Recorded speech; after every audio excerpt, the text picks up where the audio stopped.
Assalamualaikum warahmatullahi wabarakatuh. Alhamdulillah alladzi bi ni'matihi tatimmus shalihat. Segala puji bagi Allah Jalla Jalaluhu yang karena nikmatnya kebaikan-kebaikan menjadi sempurna. Ana nggak nyangka bisa sampai ke tempat ini.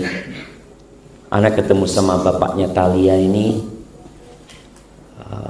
sebelum haji, kira-kira mungkin tanggal 2 Dzulhijjah waktu itu,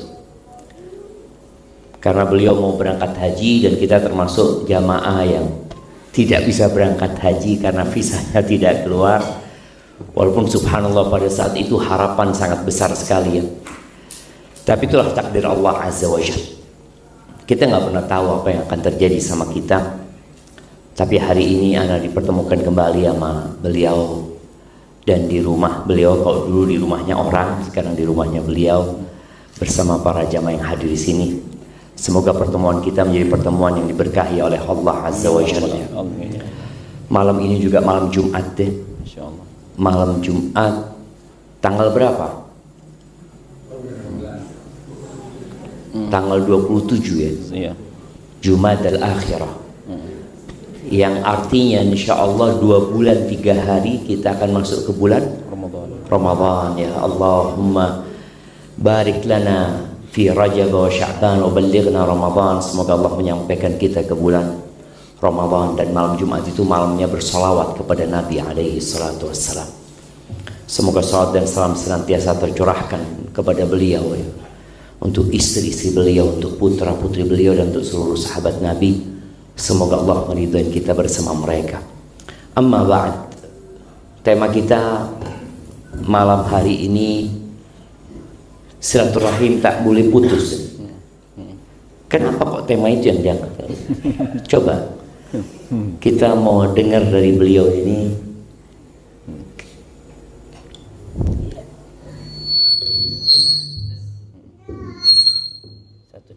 Yang ini coba. Oke. Ya, assalamualaikum warahmatullahi wabarakatuh. Waalaikumsalam warahmatullahi wabarakatuh. Ini kita ngambil Pak Ustaz. Ngambil temanya karena kita penting untuk bersilaturahmi sama siapapun, dan komunikasi terus berjalan dan tidak boleh terputus. Itu yang sebenarnya pengen ambil, yang kadang-kadang kita suka lupakan Pak Ustaz. Kita suka lupakan bagaimana sebenarnya silaturahmi itu nggak hanya ada kepentingan aja kalau ada maunya, tapi menjaga silaturahmi itu ternyata penting dan masih banyak yang nggak paham. Oke, akhirnya diangkatlah tema ini ya. Iya, Masya Allah. Semoga benar-benar nggak ada yang putus jemaah ya. Dan kita doakan semoga rumah ini beliau nggak sendirian lagi ya, karena kalau rumah besar sendirian itu angker gitu jadinya. Ya kita doakan jamaah. Dan memang subhanallah ya, Abdullah bin Mas'ud ya, ada seorang sahabat Nabi. Beliau mengatakan, kalau tidak tersisa dari umurku kecuali 10 hari, dan 10 harinya itu aku mati gitu ya, kemudian aku nggak punya istri, aku akan nikah.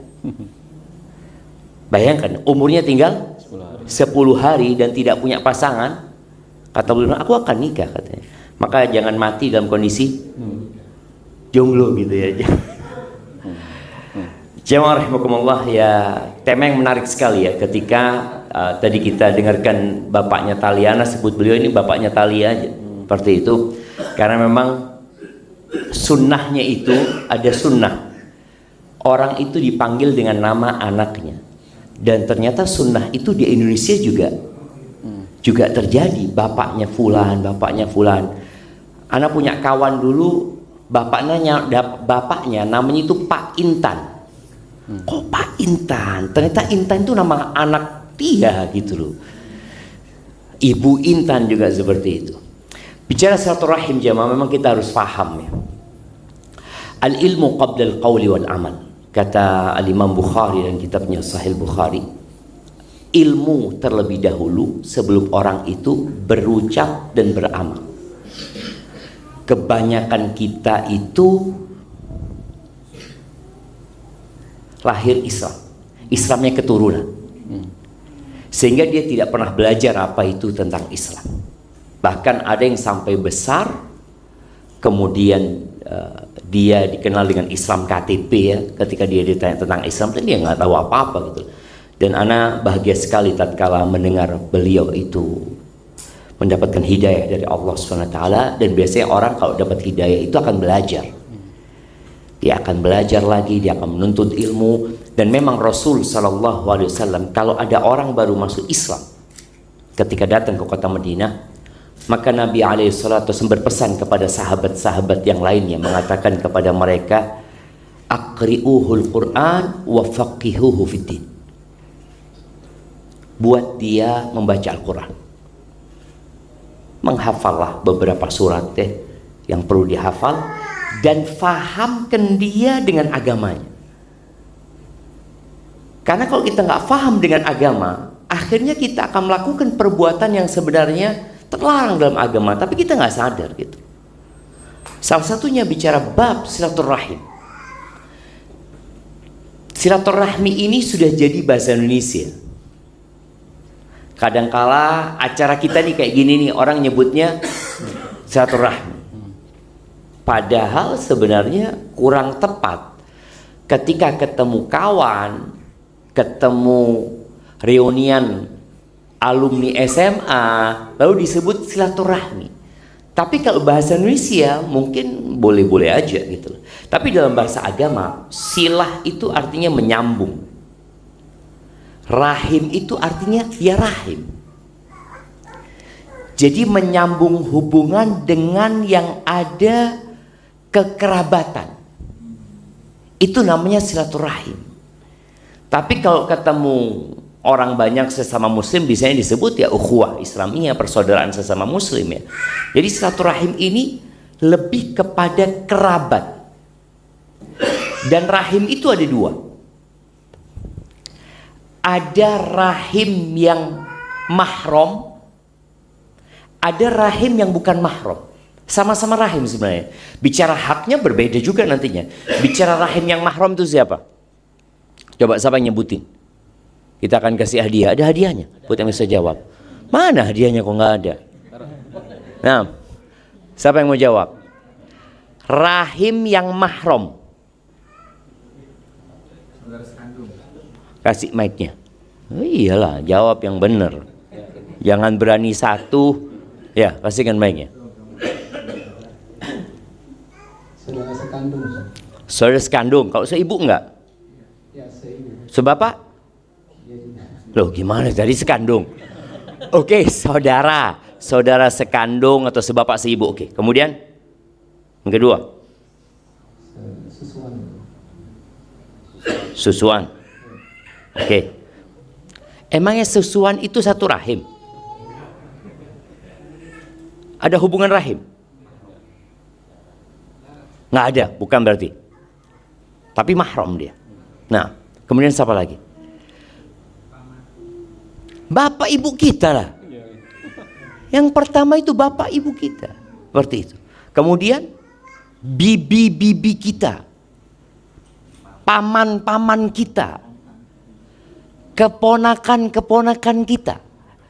Itu mahram. Ya, kasih hadiahnya nggak apa-apa walaupun jawabannya kurang banyak ya. Hah? Diambil di mana? Oh, Masya Allah. Jangan jauh-jauh lah kan. Taib. Yang bukan mahram. Siapa yang menyebutin? Rahim tapi bukan mahram. Nah, rahim. Artinya tadi kita berbuat baik kepada rahim kita. Bukan mahram. Ada hubungan rahim ya. Ada hubungan rahim. Mau jawab? Mana nggak mau jawab? Angkat tangan yang mau jawab. Yang mau jawab angkat tangan. Iya. Kalau nggak ada hadiahnya, nggak ngelihat hadiahnya, mereka nggak angkat tangan gitu loh. Kalau ngelihat hadiahnya kayaknya baru angkat tangan. Iya, bismillah. Sepupu. Kemudian ipar. Ipar adalah maut. Jadi yang bukan dari saudara ayah atau ibu, jadi bibi ipar terus paman ipar. Bibi ipar, paman ipar. Oke, boleh. Siap. Sepupu 2 kali. Iya, apa sepupu 2 kali bahasa Indonesia? Nah, tapi tahu sepupu 2 kali? Ah, itu kan nggak tahu kan? Jadi satu Nenek itu atau nenek? Bukan, buyut di atasnya nenek. Jadi sepupu ketemu sepupu. iya. Kalau anak paman kita itu sepupu. Anaknya kita sama anaknya dia itu namanya sepupu 2 kali. Oke, sekarang Ana mau tanya, antum kan udah jawab kan? Sebutkan nama antum. Muhammad Sadam Ramadan. Bin Haji Mastur. bin Haji Khalid. bin Haji Dali. betul. Betul. Hafal antum semua nasab antum. Apa? Oh, alhamdulillah. Kasih adiknya 2. Ada pesan dari Nabi SAW bicara rahim ini. Beliau SAW mengatakan, ta'allamu min ansabikum ma tasilu bihi arhamakum. Hendaklah kalian belajar nasab kalian yang dengannya kalian dapat menyambung rahim kalian. Karena bicara rahim tadi ada hubungan kekerabatan. Yang satu kakek atau yang satu buyut. Itu jadi rahim. Namun ada hal yang kita lihat di negeri kita ini. Nama orang Indonesia itu terlalu panjang. Ustaz, namanya siapa Ustaz? Asrizal Mukhtar.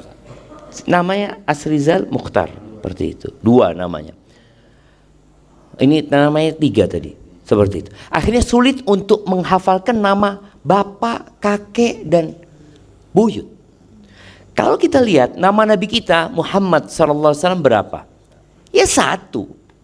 Namanya hanya Muhammad. Nama bapaknya Abdullah. Nama kakeknya Abdul Muttalib. Nama kakeknya bin Hashim, bin Abdi Manaf umpamanya. Umar, namanya siapa Umar? Ya Umar bin Khattab. Utsman siapa namanya? Ya Utsman. Affan itu namanya bapaknya. Sedangkan kita kadang-kadang 3 suku kata namanya sendiri. Bagaimana kalau nama bapaknya juga 3 suku kata, nama kakeknya 3 suku kata, kerepotan dia untuk menghafalnya. Maka tadi bicara rahim, tolong difahami. Rahim itu adalah kerabat kita. Tadi ada yang mahram, ada yang bukan mahram. Silaturahim artinya berbuat baik kepada kerabat. Berbuat baik kepada kerabat. Oh, hadiahnya datang. Masya Allah. Kita lihat. Air zam-zam hadiahnya. Masya Allah. Nah, mau dikasihkan ke siapa zam-zamnya? Oh, itu hadiah yang besar zam-zam itu.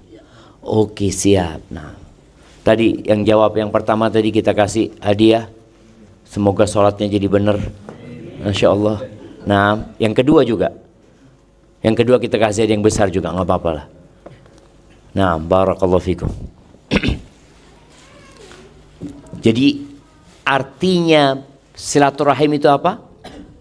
Berbuat baik kepada kerabat kita. Dengan apa? Ya tergantung kondisi yang menyambung dan yang disambung. Baik itu dengan harta. Jadi mungkin kita nggak pernah ziarah, tapi kita selalu kirim fulus. Berarti sudah menyambung rahimnya. Mungkin kita nggak pernah kirim fulus, tapi kita selalu ucapkan salam. Assalamualaikum ya, mamanya di grup ya, bikin grup keluarga tiap pagi. Assalamualaikum warahmatullahi wabarakatuh. Itu sudah salah satu bentuk silaturahim. Kemudian boleh jadi dengan mendatangi undangannya, dengan mendoakan dia. Berbagai macam lah yang bisa dilakukan dalam menyambung hubungan baik ini. Dapat apa kita kalau menyambung rahim? Kalau bicara memutuskan rahim, ada ancaman ya. La yadkhulul jannah qati'. Enggak masuk surga orang yang memutuskan rahimnya.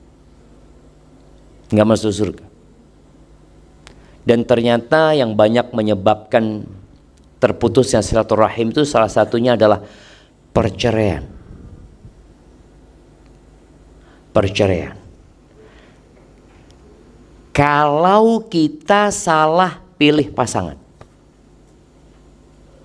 Karena biasanya kalau anak itu ikut bapaknya, umpamanya cerai, anak itu ikut bapaknya, maka sang bapak akan menanamkan kebencian di diri anaknya kepada ibunya.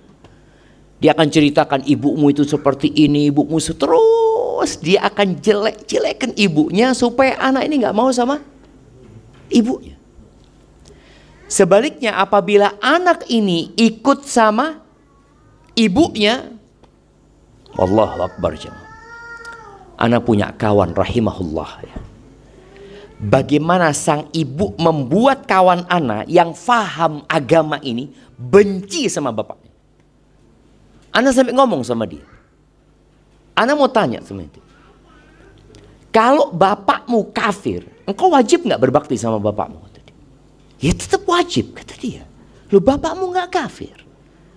Kalau bicara bapakmu berbuat salah, pernah menyakiti ibumu, semua orang berbuat salah.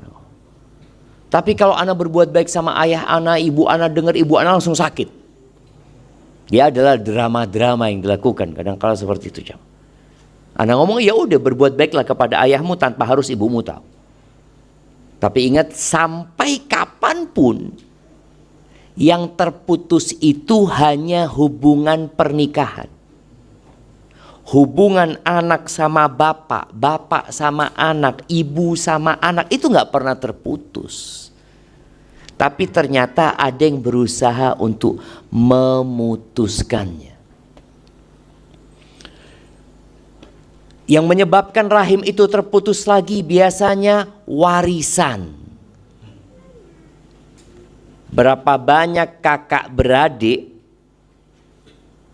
ponakan sama paman, itu yang awalnya mereka baik ya, gara-gara warisan yang tidak cepat dibagi, kemudian jadilah petaka. Kadangkala petaka itu dari yang paman turun ke keponakan. Jadi ini warisannya kakek ya. Kakek meninggal dunia, hartanya nggak segera dibagi. Kadangkala kalau di Jawa ini, harta waris itu dikuasai sama anak tertua. Karena dia mungkin yang bantu orang tuanya, usaha ini tuh, akhirnya nggak dibagi-bagi. Sampai nih pamannya meninggal, belum dibagi. Kadangkala sebagian sudah dibalik nama ini itu, ributlah sesama sepupu tadi. Mereka tidak bertegur sapa gara-gara harta. Itu yang kedua. Yang ketiga yang menyebabkan putusnya rahim itu, usaha bersama. Usaha bersama. Jadi kadangkala sebelum usaha itu sukses, orang itu solid ya, saling mendukung. Bismillah lah gitu loh. Ana yang kasih modal gitu loh. Ya berapa? Sekian, antum yang usaha yang jalanin, kata dia. Bagi hasilnya 50-50 sudah. 50-50. Sepakat nih, nggak ditulis ini. 50-50 nih. Habis gitu usahanya besar menghasilkan, yang bekerja mulai mikir. Kok enak engkau cuma kasih modal dapat 50-50. Aku yang capek, aku yang usaha. Mulailah benih-benih putusnya silaturahim. Maka tolong kalau ada sesama kerabat buat usaha, hendaklah tertulis. Soalnya kita kadang-kala menggampangkan, kan saudara sendiri, masa nggak percaya. Kita percaya sama saudara kita, yang kita nggak percaya itu sama setan.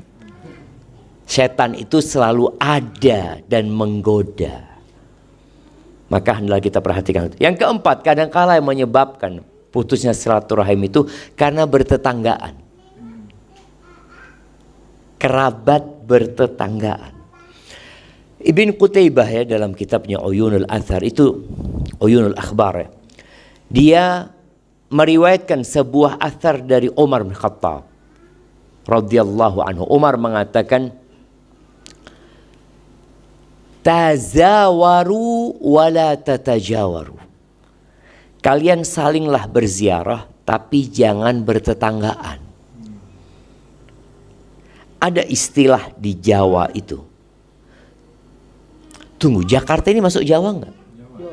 Ya, tapi kenapa orang Jakarta kalau mudik mau ke Jawa katanya? Hah? Betul, Ustaz. Betul, Ustaz. Jadi orang itu kalau mau pulang ke Jawa, kata dia, loh, antum ini di mana, kata dia? Jakarta, kata dia. Ada istilah di Jawa itu, anak-anak lupa bahasanya, tapi yang menyebutkan kalau jauh itu wangi, kalau dekat itu bau, seperti itu. Nah, biasanya seperti itu. Makanya Umar bin Khattab sampai mengatakan, ya udahlah bertetanggaan, jangan bertetanggaan, tapi saling berziarah. Di antara yang menyebabkan putusnya silaturahim ini, bergurau yang berlebihan. Kadangkala kita bergurau bersama kerabat itu terlalu berlebihan, akhirnya ada yang sakit hati.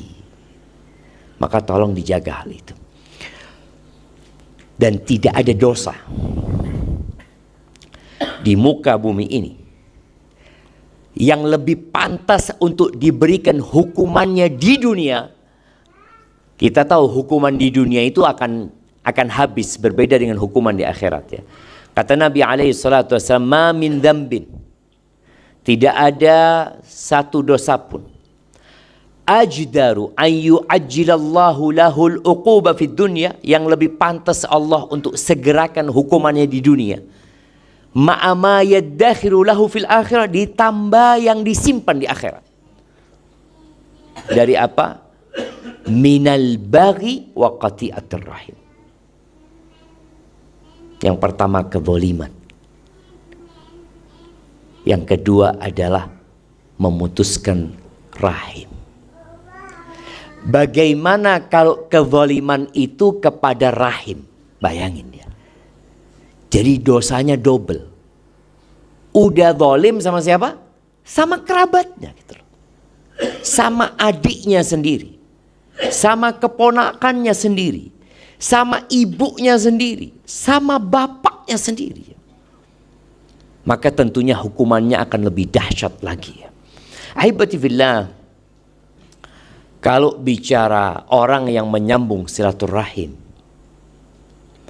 itu akan dapat apa? Karena terus terang kita itu makhluk transaksional, jemaah. Betul Bapak-bapak. Kadangkala semuanya UUD gitu dia. Ujung-ujungnya duit. Ada yang ngomong UUF sekarang. Apa UUF? Ujung-ujungnya fulus gitu, seperti itu. Kita itu makhluk transaksional. Betul. Kita punya jiwa budak. Karena kita memang budak. Kita tuh tidak akan berbuat kecuali aku dapat apa gitu loh. Aku dapat apa? Yang diminta oleh manusia dalam hidup ini satu dari dua. Imma transaksional dia urusan dunia, imma urusan akhirat. Ketika perang Uhud, yang sudah pernah umrah, insya Allah sudah pernah ke Uhud, ya, dia akan melihat bagaimana gunung yang menjadi saksi kekalahan umat Islam. Apa penyebab kekalahan umat Islam? Nah, siapa yang mau jawab? Serakah. Tunggu dulu, jawabannya belum tentu benar, udah dapat hadiah gimana sih? Anda masih berusaha mencerna, ya. Apakah memang serakah, ya?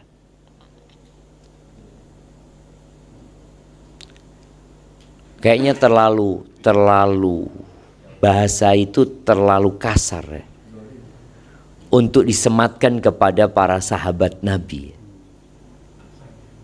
Tapi nggak apa, kasih hadiah. Iya, antum tidak amanah. Boleh, tidak amanah. Yang lainnya?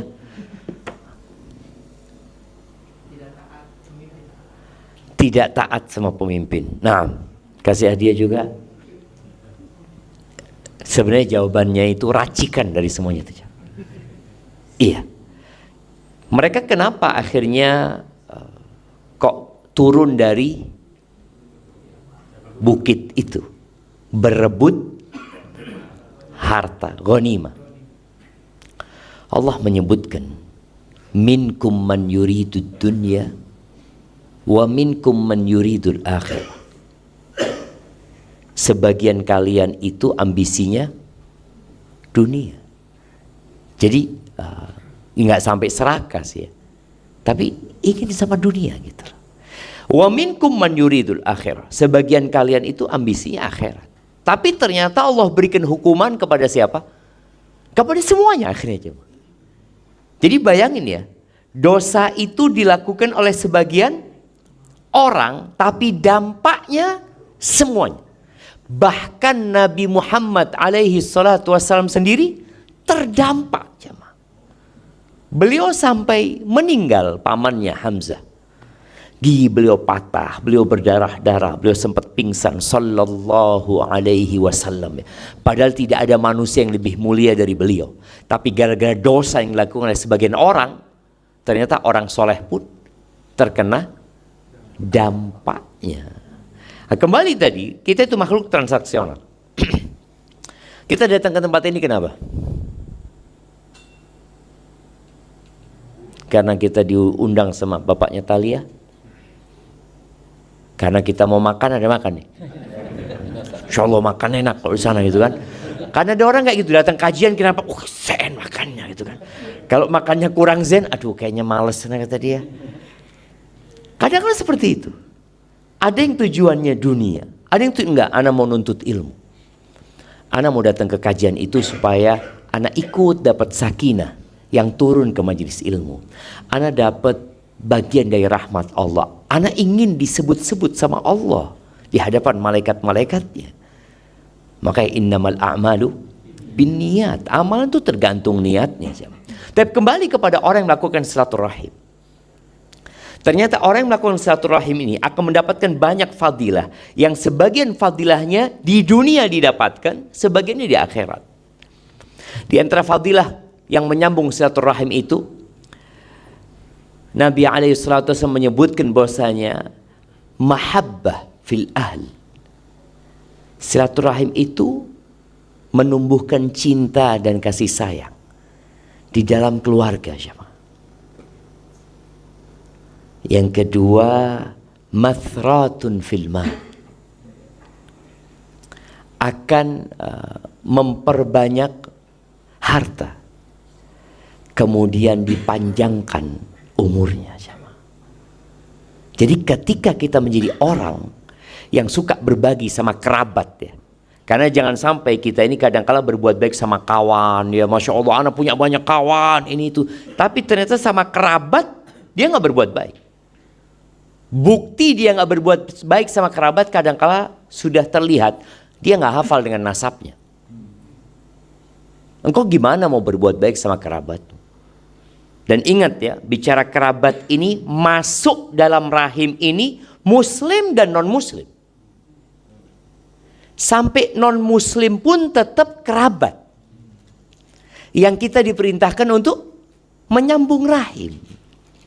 Maka ketika Asma binti Abu Bakar, ibunya datang, ibunya non muslim. Ibunya. Asma tanya sama Rasulullah SAW, apakah aku menyambung dia gitu loh. Dia datang nih ibuku, tapi dia belum Islam. Kata Nabi SAW, iya.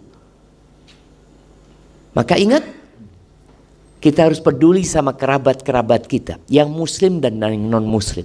Dan boleh jadi dengan kita berbuat baik kepada yang non muslim, dia dapat hidayah. Gara-gara kita berusaha untuk berbuat baik sama dia. Sampai ada cerita di zaman yang terdahulu ya, di masa tabi'ut tabi'in mungkin, Al-Auza'i. Datang orang itu dari daerah namanya Tastur atau Tustur. Ini daerah di Iran sana aja.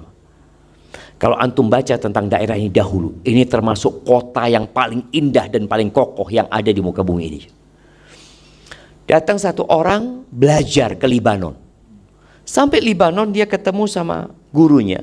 Dilihat orang ini kok pertama kali datang kajian gitu. Murid baru berarti. Setelah pengajian ditanya, engkau dari mana? Dia mengatakan, aku dari Tustur situ. Langsung karena daerah itu daerah Majusi. Kebanyakan orang-orang yang Majusi. Maka ditanya, orang tuamu masih ada? Kata dia. Ada. Bapakku, kata dia. Muslim? Enggak, Majusi, kata dia. Apa kata gurunya ini? Pulanglah engkau ke sana, kata dia. Ini datang jauh-jauh mau belajar. Sama gurunya disuruh pulang. Kenapa, kata dia? Cobalah engkau rawat orang tuamu. Dampingi orang tuamu. Siapa tahu orang tuamu dapat hidayah lewat dirimu. Tidak ada kebaktian yang lebih agung daripada mengantarkan hidayah kepada kerabat-kerabat kita, apalagi orang tua kita. Pulang nih orang jamaah. Sampai di kampungnya bapaknya sakit. Akhirnya dirawat sama ini anak. Bapaknya tadi non-muslim. Dirawat sama anaknya. Bapaknya akhirnya tanya sama anaknya ini, nah agamamu apa sih? Kok beda engkau? Dan inilah ingat ya, seorang muslim itu harus menjadi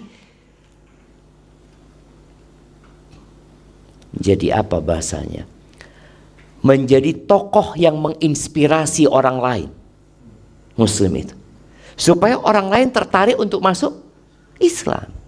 Karena ada orang-orang yang akhirnya nggak mau masuk Islam gara-gara melihat muslim yang nggak benar gitu loh.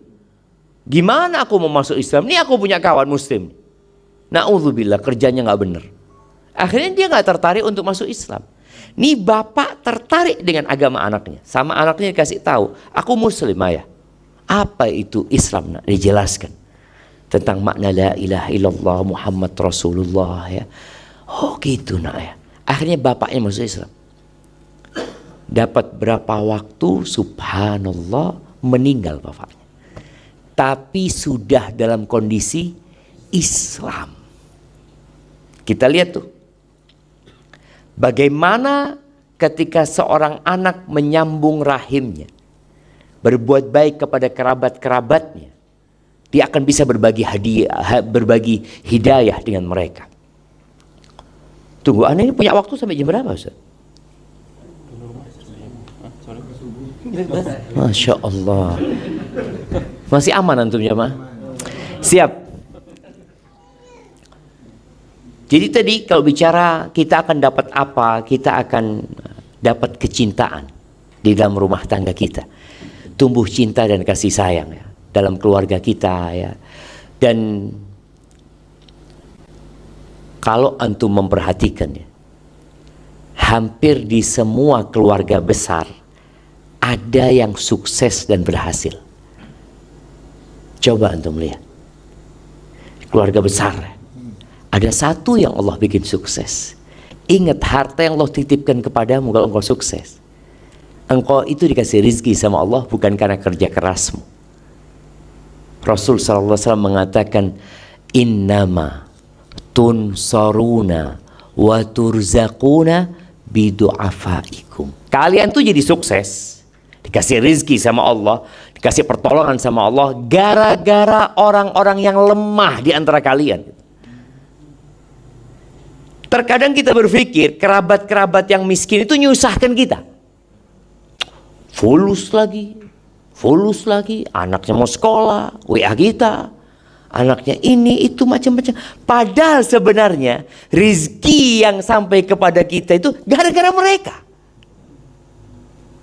Jangan pernah antum menganggap bahwasanya bukan tuntutannya. Mereka minta tolong sama kita ini itu, ngurangi harta kita, enggak. Bahkan harta kita bisa tambah gara-gara kita berbuat baik sama mereka. Nabi SAW mengatakan, man ahabba ayyubsata fi rizqih wa yunsa' lahu fi athari falyasil rahimah. Yang ingin rizkinya dibentangkan, yang ingin umurnya ditambahkan, apa yang harus dia lakukan? Sambung rahimnya. Berbuat baiklah kepada rahimmu.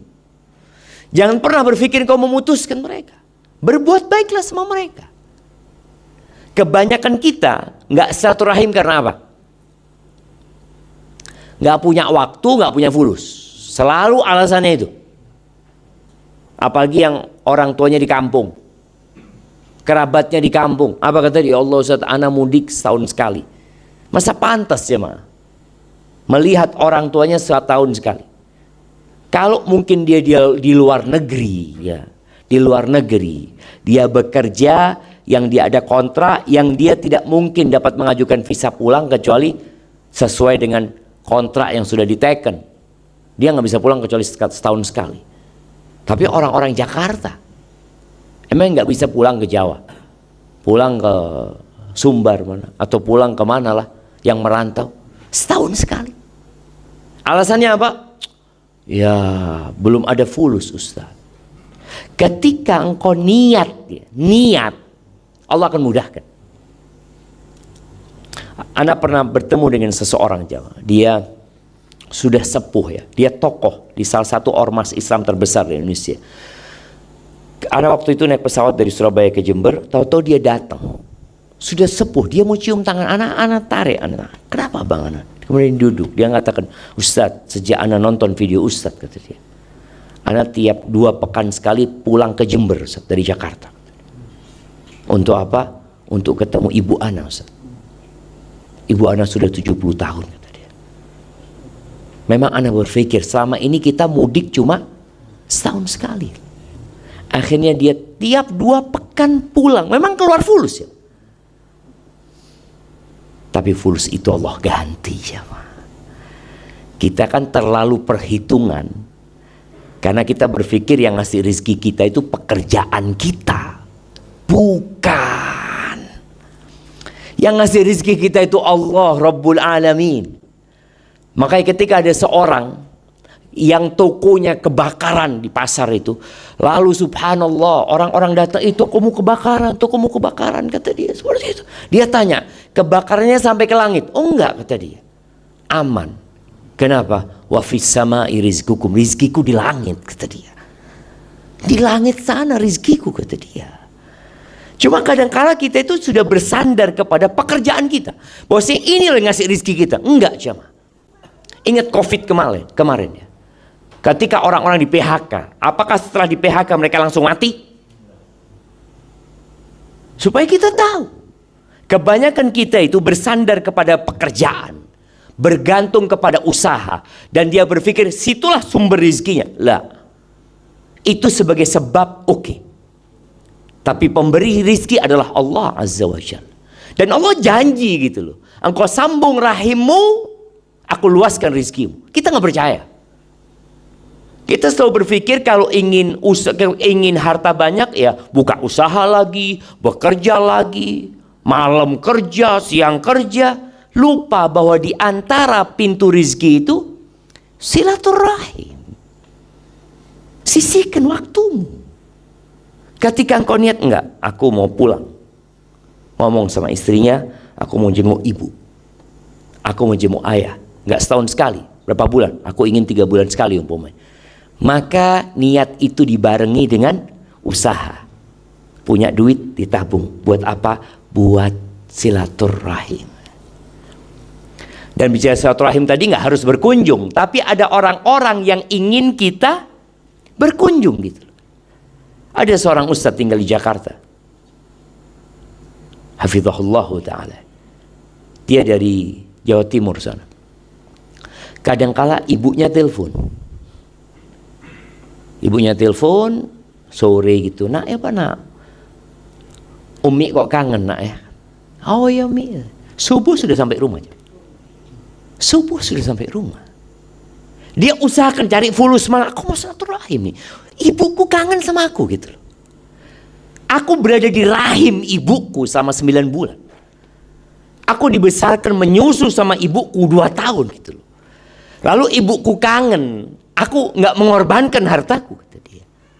Lu kemana kecintaan kita sama orang tua kita, jemaah? Kebaktian kita sama orang tua itu rahim. Maka tolong tadi yang selama ini ya menyambung rahim hanya setahun sekali karena khawatir nggak punya waktu, sejatinya menyambung rahim itu menciptakan waktu. Memang waktu kita nggak bisa ditambah 24 jam tetap seperti itu, tapi Allah akan kasih berkah di waktu kita. Berapa banyak pekerjaan yang seharusnya dikerjakan sebulan, tahu-tahu dengan engkau sering silaturahim 2 pekan selesai, sepekan selesai. Kok bisa ya? Allah janji dan Allah tidak pernah ingkar janji. Tolong sambung rahim. Dan rahim ini ketika diciptakan oleh Allah Azza wa Jalla, dia bergantung dengan arsy Allah, mengatakan hadza maqamul a'idhi bika minal qati'ah.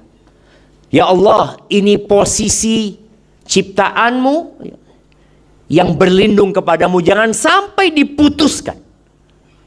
Lalu Allah mengatakan, ama tardaina an asila man wasalaki wa aqta man qata'aki. Engkau ridho enggak? Aku akan membuat sebuah keputusan.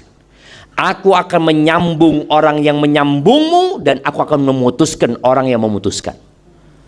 Maka lihat ya, orang-orang yang memutuskan rahim hidupnya akan menderita. Walaupun bergelimang harta, hartanya jadi azab buat dia. Tadi dia nggak punya waktu. Terus gimana Ustaz? Kalau kita berbuat baik sama kerabat kita, tapi mereka membalas dengan keburukan. Ini yang perlu antum tahu. Kita berbuat baik kepada mereka bukan meminta balasan kepada manusia. Kalau antum berbuat baik sama orang, berharap orang itu balas budi, yang ada sakit hati. Pastikan itu. Manusia ini sama Tuhannya nggak bersyukur. Sama Tuhan yang ngasih tangan sama dia, yang ngasih mata sama dia, memberikan kedua kaki, dia tidak bersyukur. Apalagi sama kita ngasih apa sih sama dia? Fulus 100 juta, fulus 200 juta, 1 M kita kasih, 1 triliun kita kasih. Allah yang ngasih semuanya sama kita, dia nggak terima kasih sama Allah. Apalagi sama kita. Maka ini catatan, ketika engkau berbuat baik sama orang, apalagi sama kerabat, niatkan lillahi ta'ala. Ikhlas. Dia mau balas nggak balas terserah dia. Nggak ada urusan aku sama dia. Aku silaturahim ini karena perintah Tuhanku. Aku laksanakan itu. Oleh karena itu, tatkala ada seorang yang mengadu sama Nabi SAW, ya Rasulullah, innali rahiman. Aku punya rahim, aku punya kerabat. Asiluhum wa yaqta'unani. Aku berbuat baik sama mereka, aku menyambung hubungan baik sama mereka, mereka putus. Aku berbuat baik sama mereka, mereka berbuat buruk sama aku. Aku sabar menghadapi mereka, mereka malah ya semakin menjadi-jadi. Sakit hati nih sahabat. Apa kata Nabi SAW? La in kunta kama taqul. Kalau benar pernyataanmu itu.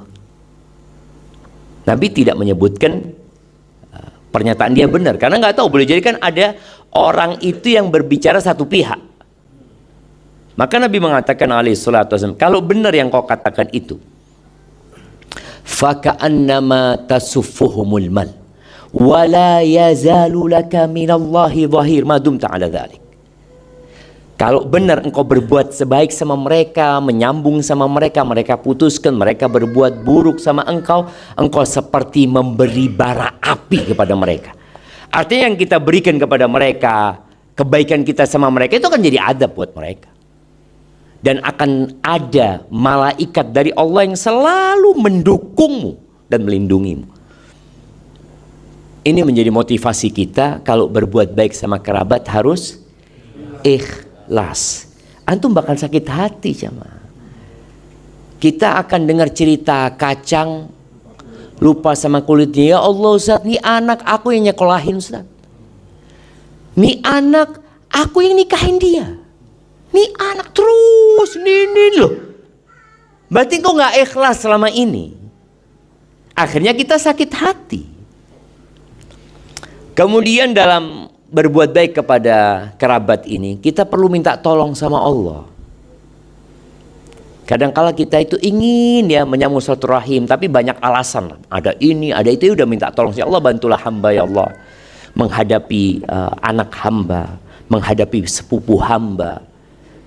Minta tolong sama Allah Azza wa Jalla. Dan bapaknya Talia ini sudah minta tolong sama Allah. Berapa kali minta tolong sama Allah? Setiap hari. Tiap hari kan? Nah, tiap hari. Jangan tiap hari, tiap saat jemaah.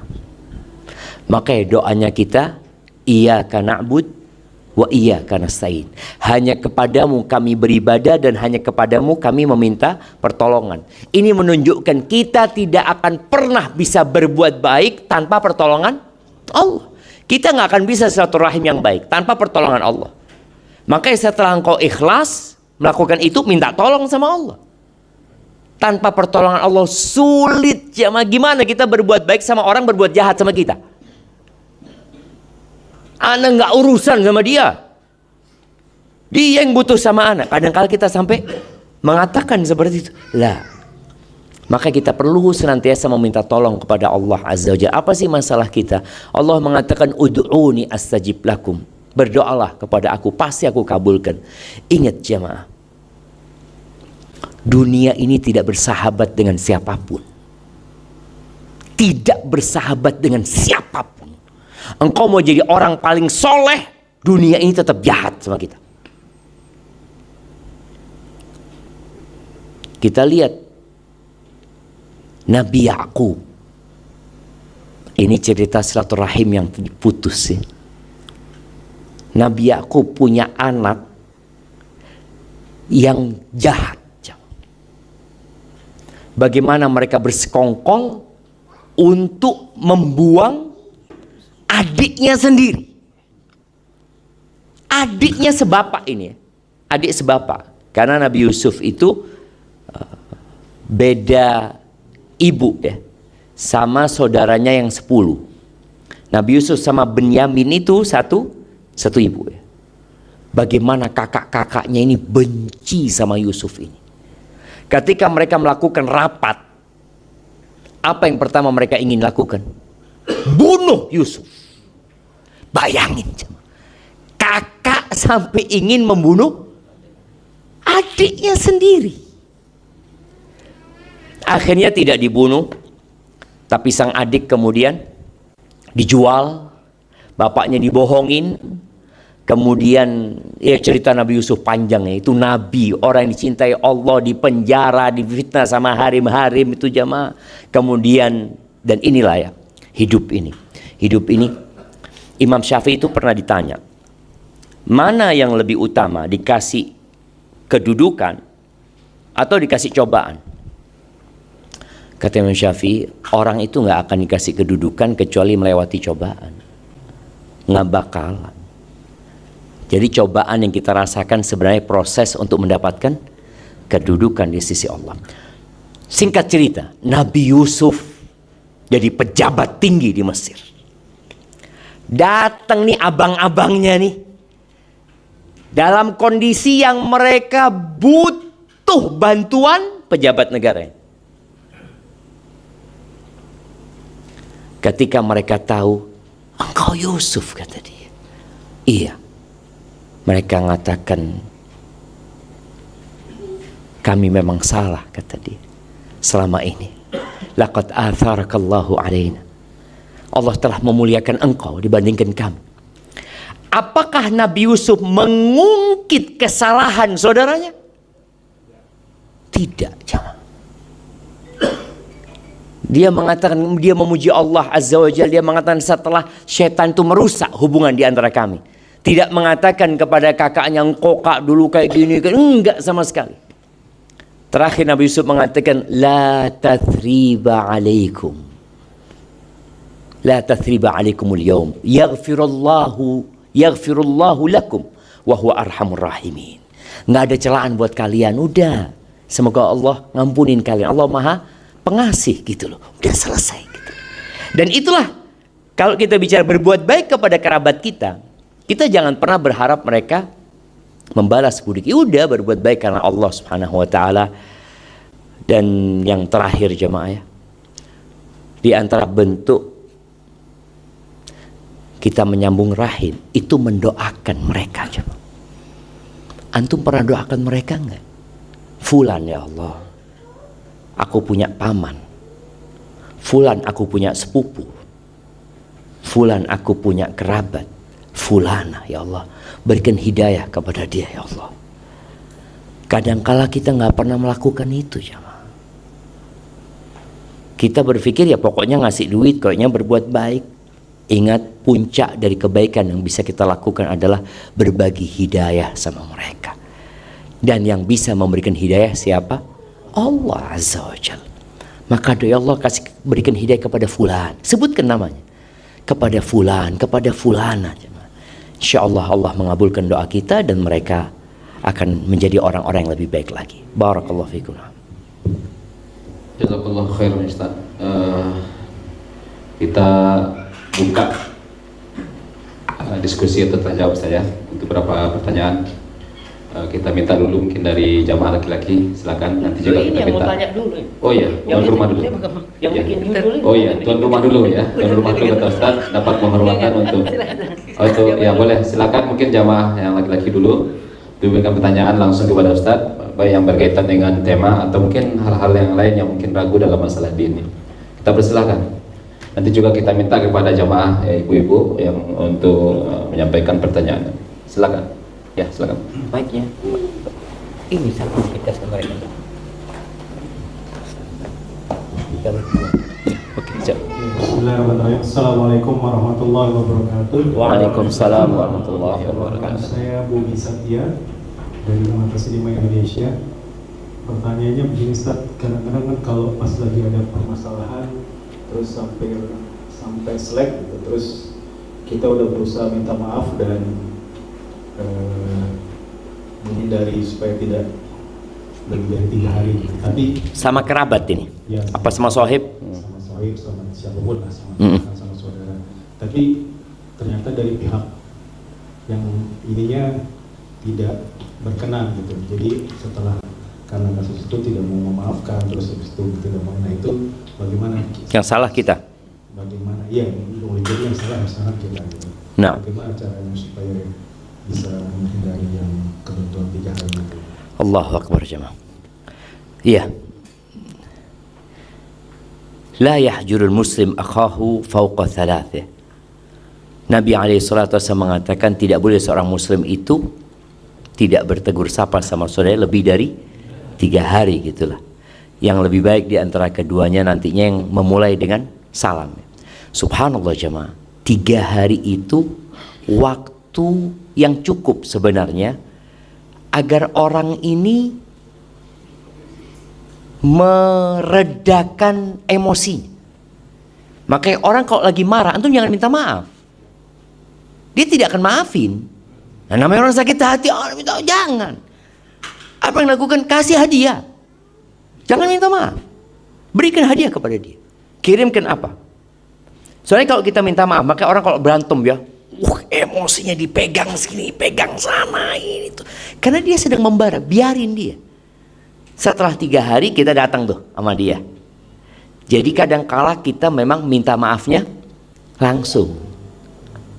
Akhirnya bukan maaf yang kita dapatkan, malah tambah lama masalahnya. Jadi para ulama menyebutkan ketika ada masalah sama keluargamu, sama temanmu, udah engkau kirimkan hadiah sama dia. Insya Allah kalau hadiah diterima, apalagi kalau hadiahnya air zam-zam gitu kan, kirimkan. Nggak mungkin dia buang sudah. Enggak lah, kalau air zam-zam insya Allah diterima sama dia.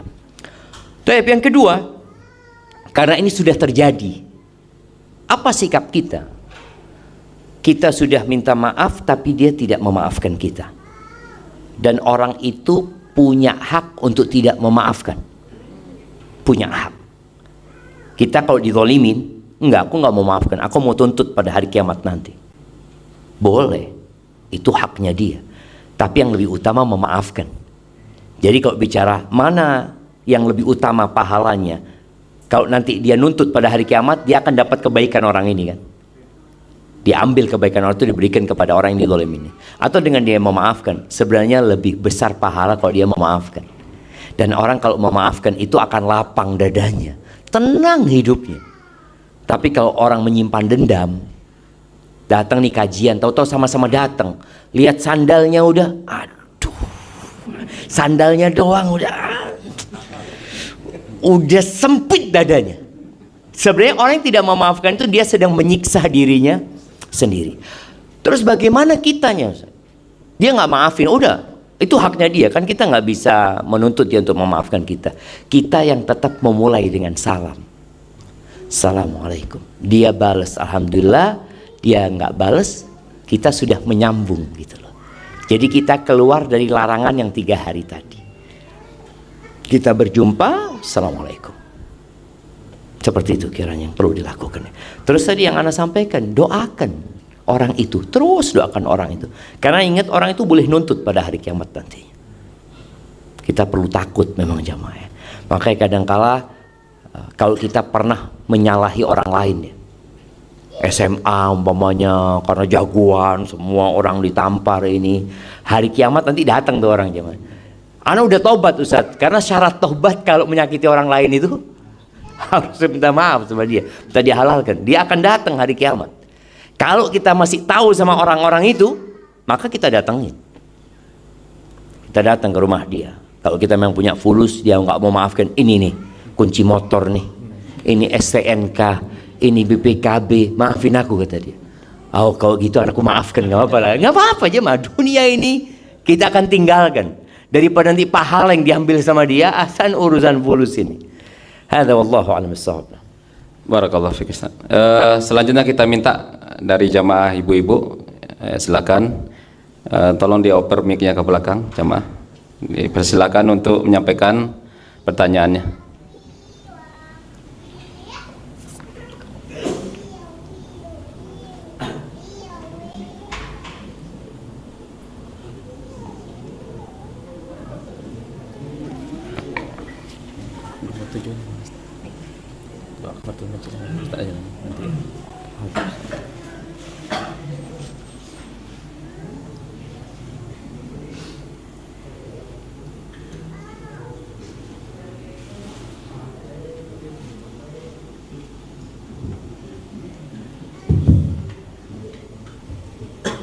Bismillahirrahmanirrahim.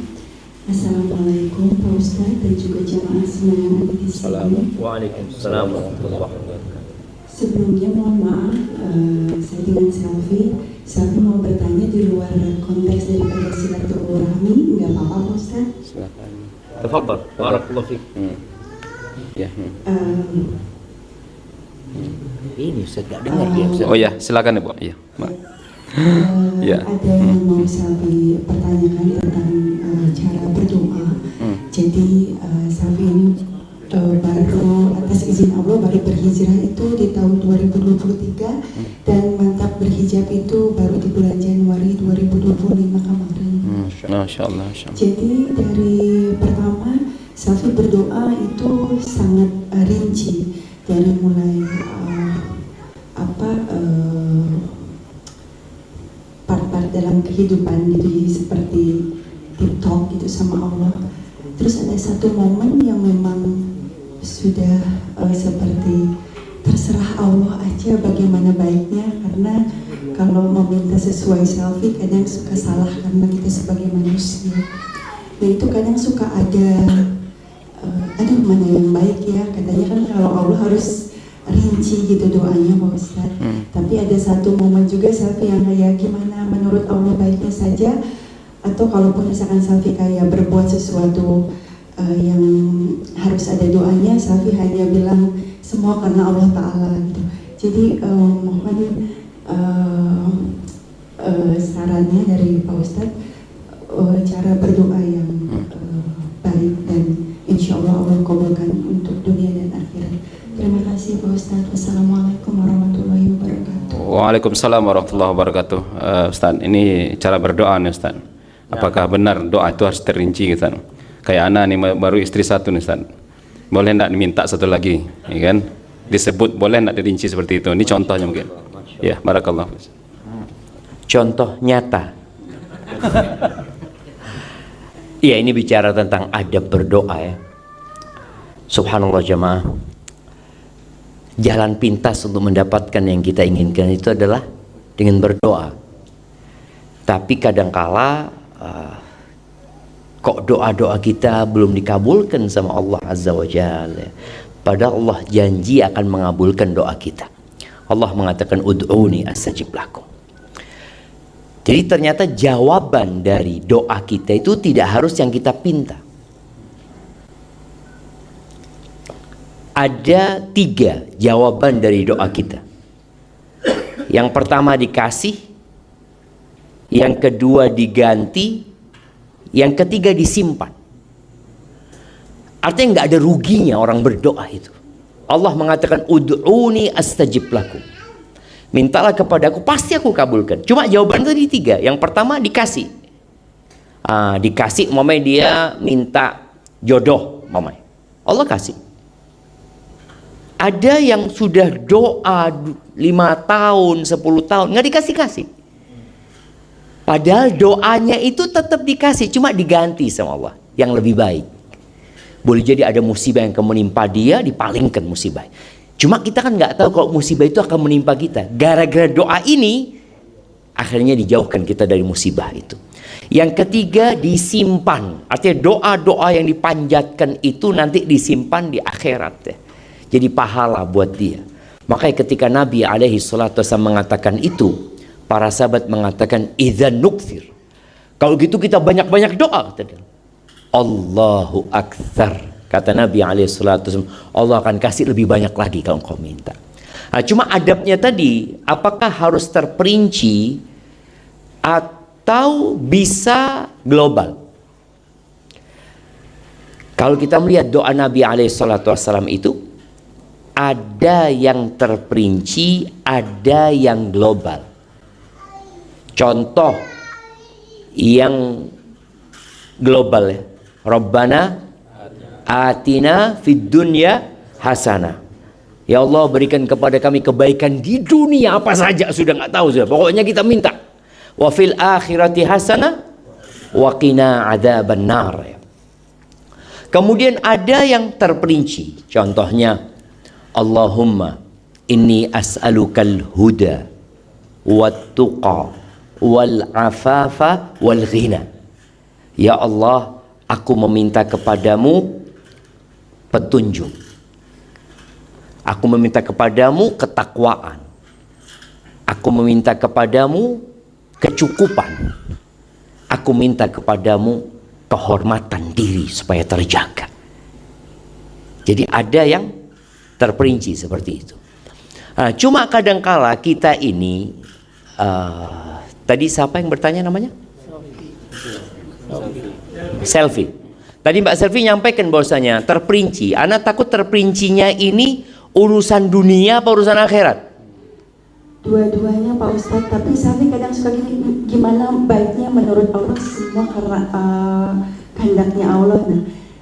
Jadi Selfie suka ada 2 permohonan doa sama Allah. Yang pasti istiqomah. Kalau dunianya Tunggu, istiqomah itu global, bukan terperinci. Iya. Yang terperinci minta akhiratnya seperti apa? Saya selalu minta diberikan kemudahan saya untuk terus berbuat kebaikan dan beribadah kepada Allah. Oke. Lalu diberikan kekuatan dan ditanamkan iman Islam di dada Selfie. Amin. Dan siap, itu yang urusan dunia. Urusan apa? Urusan agama ya. Yang urusan dunia, apa yang terperinci yang diminta mungkin? Kalau Selfie dunia, kalau pekerjaan, Selfie sebelumnya kan sebagai di entertainment sebagai penyanyi Pak Ustadz. Ya. Pada saat itu Selfie doa sama Allah, kalaupun Selfie tidak nyanyi lagi juga nggak apa-apa, ruku gitu. Pekerjaan apapun pasti Allah akan memprovide kehidupan Selfie. Tapi pada saat itu Allah memberikan Selfie kesempatan untuk bernyanyi lagu di religi. Jadi Selfie lanjutkan. Kalau dunianya mungkin Selfie lebih ke pekerjaan ya Pak Ustadz. Kalau jodoh kayaknya sudah ikhlas aja. Karena Selfie sudah sendiri itu kurang lebih 13 tahun. Jadi ya sudah gimana Allah aja gitu. Allah Akbar. Siap. Iya, jadi ada hal-hal yang urusan dunia memang kita itu lebih baik menyerahkan kepada Allah. Kita itu kadang-kala ingin sesuatu urusan dunia dengan terperinci. Contohnya nih, aku ingin pekerjaan itu, padahal belum tentu pekerjaan itu baik buat kita gitu. Maka tatkala kita minta pekerjaan yang dibaca Nabi SAW tiap pagi, dan semoga kita bisa baca semuanya. Setelah sholat subuh beliau minta apa? Allahumma inni as'aluka ilman nafi'an. Ya Allah, aku minta kepadamu ilmu yang bermanfaat. Wa rizqan thayyiban. Ini rizki yang halal yang baik. Bukan aku mau pekerjaan itu loh. Belum tentu pekerjaan itu baik loh buat kita. Kan orang kadang-kadang maksa, aku kepingin jabatan itu, aku ingin posisi itu. Belum tentu itu baik. Maka kalau sudah urusan dunia yang kita nggak tahu itu baik buat kita, sampaikan dalam doa kita, ya Allah, kalau itu baik buat aku, takdirkan buat aku. Kalau enggak, jauhkan dari aku ya Allah. Yang ketiga, wa amalan mutaqabbala, dan amalan yang diterima. Tadi kalau dikatakan urusan pekerjaan, minta sama Allah pekerjaan yang halal dan yang baik ya Allah. Apa? Terserah Allah. Bukan sesuatu yang sudah ada dalam benak kita, aku maunya itu. Kemudian tadi kalau bicara jodoh, urusan jodoh kadang-kala aku sudah ikhlas. Minta enggak sama Allah? Pertanyaannya, minta apa enggak?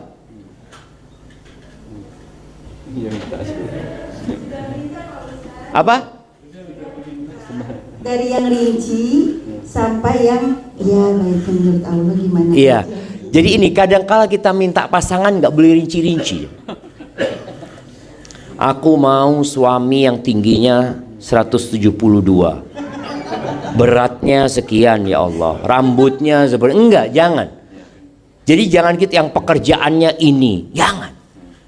Jadi minta kepada Allah suami yang soleh yang bisa menjadi imam menuju ke surga. Jadi mintanya seperti itu. Jadi kadang-kala kita itu kalau tadi rinci dalam urusan beberapa hal itu tidak diperbolehkan dalam agama. Contoh, ya Allah, aku minta dimasukkan ke surgamu, nanti di surga aku minta istana yang warnanya putih, yang nanti pintu gerbangnya modelnya seperti ini. Enggak. Mintalah supaya dimasukkan ke surga, dan kalau sudah masuk surga, apapun yang diinginkan Allah kasih nantinya seperti itu. Itu di antara adab doa. Dan di antara adab doa yang sering kali kita lupa itu, kita terburu-buru. Kita mengatakan, ya Allah, aku sudah doa 2 tahun, aku sudah doa 3 tahun, aku sudah doa 10 tahun. Nabi Zakaria itu minta anak sama Allah. Nabi ya, itu minta anak sampai umur 100 tahun. Apa kata beliau? Walam akun bidu'aika rabbi syaqiyya. Ya Allah, aku tidak pernah menderita dengan berdoa kepadamu ya Allah. Jadi ketika berdoa hendaklah berbaik sangka sama Allah, berburuk sangka kepada diri kita. Kalau doa-doa kita kok serasa belum dikabulkan, maka jangan pernah mengatakan kayaknya Allah nggak mau ngasih aku. Allah janji akan Allah kasih. Cuma kadang-kala kita perlu nunggu lebih lama lagi. Nabi Ibrahim punya anak umur berapa? Disebutkan umur 86 tahun jemaah. Baru punya anak namanya Ismail. Doanya terus, Rabbi habli minas salihin, Rabbi habli minas salihin. Terus Nabi Ibrahim doa. Dan beliau terus berbaik sangka walaupun sudah tua. Kadang-kala kan orang merasa, saya sudah tua kayaknya nggak mungkin. Ya kalau engkau bicara tentang dirimu nggak mungkin. Apalagi istrinya Nabi Ibrahim mandul, nggak mungkin secara akal. Tapi engkau nggak kenal sama Allah. Allah itu menciptakan langit dan bumi. Allah yang menciptakan Nabi Adam dari tanah, nggak ada bapak, nggak ada maknya. Allah ciptakan Hawa itu dari Nabi Adam. Allah ciptakan yang namanya Nabi Isa tanpa bapak. Cuma tadi kadang-kala kita ini merasa nggak mungkin, nggak bisa, mustahil. Jangan. Maka ud'ullah wa antum muqinuna bil ijabah. Berdoalah, minta sama Allah dalam posisi yakin Allah akan kabulkan. Dan Allah tidak akan mengabulkan doa dari orang yang terburu-buru. Saya sudah doa Ustaz, tapi kayaknya nggak dikabulin sama Allah. Nggak boleh. Barakallahu fiik ya. Mungkin seperti itu Ustaz. Jazakallah khairan Ustaz. Sebelum ditutup, mungkin masih ada yang mau bertanya? Silakan. Masih ada yang mau bertanya? Baik, Bapak dan Ibu hadirat, sebelum ditutup kita minta closing statement kepada Ustadz, sekaligus doa kepada jemaah majelis dan yang lainnya. Kita serahkan kepada Ustadz. Falyatafadhal. Kita belum ada komentar dari tuan rumah ya, apa Sahibul Bait ini? Komentar apa Pak Ustadz? Apa saja untuk menguatkan apa yang sudah disampaikan gitu. Ini semuanya udah banyak ya, alhamdulillah, terima kasih Pak Ustadz. Mungkin banyak yang kena di hati ya, banyak banget ya. Siapa tuh? Dia.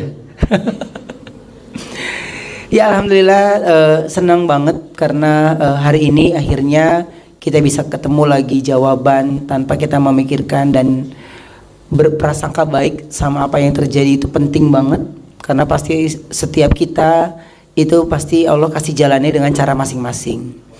Dan jangan pernah mengeluh, karena kita jauh lebih dikasih banyak kenikmatan sebenarnya. Jadi ketika Allah kasih satu ujian, 1, 2, 3, ya bukan berarti nikmat yang Allah kasih kita lupakan. Makanya silaturahmi itu sangat amat penting, baik untuk kita di keluarga, ya, saudara, juga di pertemanan, di lingkungan bekerja atau apapun itu. Jadi kita kepingin selalu ada di jalan Allah, ya Allah pasti akan kasih jalan yang baik selama kita taat, ya. Dan kita jangan hanya minta setiap hari, tapi kita bisa terus meminta di setiap sholat kita. Ini menurutku silaturahmi ini salah satu adalah pintu untuk kita membuka komunikasi yang baru, dan benar-benar hati yang lapang banget sekali. Tadi aku sempat ingat tuh, ya kita sapa dulu aja, Assalamualaikum, kita sapa dulu. Masalah dia mau jawab atau tidak, biarkan dulu kalau dia lagi marah, ya. Jadi kalau kita yang dibuat marah, jadi kita harus gitu dulu ya Pak Ustadz ya. Nanti dulu deh, tunggu kita hatinya tenang dulu. Yang penting harus sama-sama kontrol diri.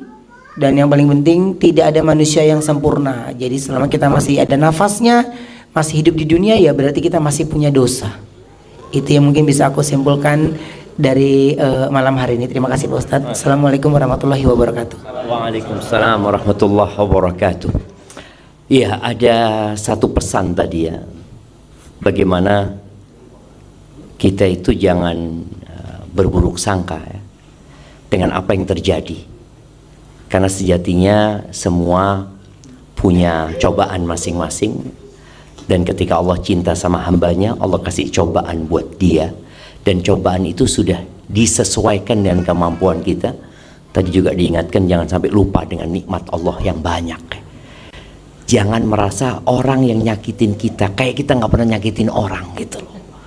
Itu kadangkala kita merasa fulan terus yang nyakitin. Enggak, cuma Abu Bakar, sekelas Abu Bakar, kalau kita nggak nyakitin orang, jelas kita punya banyak dosa sama Allah Azza wa Jalla. Abu Bakar itu pernah disakiti sama sepupunya sendiri, namanya Mistah.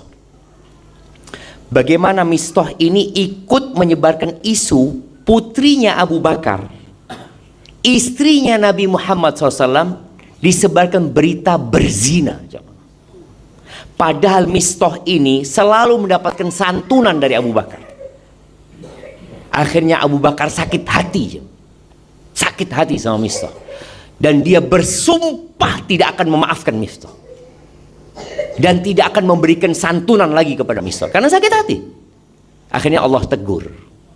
Allah mengatakan falyafu wal yasfahu, hendaklah mereka memaafkan, hendaklah mereka nggak perlu memberikan hukuman kepada orang itu. Ala tuhibbuna ayyaghfirallahu lakum, kata Allah, apakah kalian tidak suka diampuni dosa-dosanya sama Allah? Kata Abu Bakar, bala ya Allah. Jadi supaya tahu kita ini punya banyak dosa juga jemaah. Barakallahu fiik. Itu mungkin dapat Anda sampaikan. Ada sebuah doa Ustaz yang biasa dibaca Nabi SAW ketika beliau bermajlis bersama para sahabatnya. Beliau jarang kali tidak membaca doa ini. Doa ini mengatakan, Allahumma qsim lana min khasyatik ma tahulu bihi bainana wa baina ma'asik, wa min ta'atika ma tuballighuna bihi jannatak, wa min al-yaqin ma tuhawwinu bihi alaina masa'ib ad-dunya, wa matti'na bi asma'ina wa absarina wa quwwatina ma ahyaytana waj'alhu al-waritha minna waj'al tha'rana 'ala man zalamana وانصرنا على من عادانا ولا تجعل مصيبتنا في ديننا ولا تجعل الدنيا أكبر همنا ولا مبلغ علمنا ولا تسلط علينا من لا يرحمنا ربنا آتنا في الدنيا حسنة وفي الآخرة حسنة وقنا عذاب النار وسبحان ربك رب العزة عما يصفون وسلام على المرسلين والحمد لله رب العالمين. Alhamdulillahirrahmanirrahim. Bapak dan Ibu hadirin, itulah acara kita pada malam hari ini. Dan setelah ini kita sholat dulu ya Ustaz ya. Kita sholat Isya dulu dan dilanjutkan dengan makan malam bersama nanti. Jadi pada hadirin dimohon untuk tidak pulang dulu. Kita akan makan bersama setelah sholat Isya berjamaah. Ana sebagai pembawa acara mohon maaf bila ditemukan ada kesalahan dan khilafan. Billahi taufiq wal hidayah. Iya, kebanyakan orang itu mengatakan saya minta maaf kalau salah, bila ada kesalahan ya. Kayaknya itu mulai saat ini dirubah. Jadi kalau untuk minta maaf itu nggak perlu ngomong kalau punya salah. Tapi sampaikan, ana yakin ada banyak kesalahan dan kekhilafannya. Soalnya kadang-kadang suami ngomong sama istrinya gitu ya, Bang minta maaf ya kalau salah. Kalau salah dia kan nggak ngaku salah kan gitu kan. Karena kita terbiasa mengatakan itu. Tapi kalau kita minta maaf ya, ana yakin ada banyak kekurangan. Karena yakin banyak kekurangan gitu. Jadi buat ibu-ibu kalau minta maaf sama suaminya, jangan bilang Bang minta maaf Bang kalau aku salah gitu kan. Suami juga kayak gitu kan.